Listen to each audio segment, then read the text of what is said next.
what's in it for us? How do we move forward from here? Yeah, I mean, in terms of utilizing technology, we've got to do it with boundaries, right? Yeah. Creation provides us the possibility of flourishing, but flourishing within boundaries.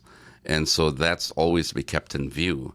And so when we look at something like AI technology, we've got to understand that process improvement and efficiency is not necessarily the goal of human life. Some of the most important things in life, from birth to death, require an extended process. Right. And so if you cut short that process, you take away something that is human in you. And so we have to be very careful in utilizing technology. We have to utilize it, but utilize it with the boundaries in place. I think it was Chesterton who once said, when you take away a fence, you've got to ask why it was put there in the first place. And so that's a good caution to keep in mind. And secondly, in terms of ministry, we have to utilize these tools for ministry, but also remember that incarnational ministry requires the presence of the person. The Word became flesh, and we are called to be the Word enfleshed. We're an extension of who Christ is.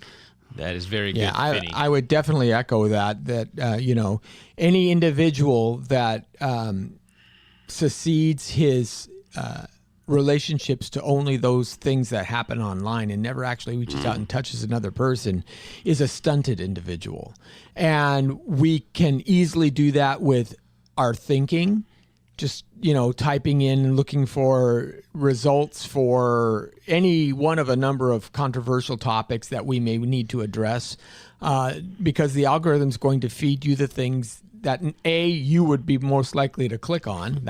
It's not whether the truth value of the item is higher or lower. It's will you respond? That's the response they're looking for.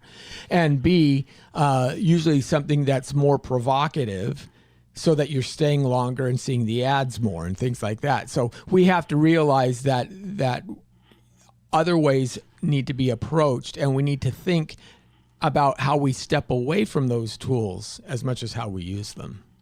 The other thing I was going to say, because you were mentioning, Finney, how a lot of these things take a process. That's how we were created. It frees us up to be who we really are in Christ. Yeah. And that we're not bombarded with all of these things, the whole fear of missing out things. No, you can relax.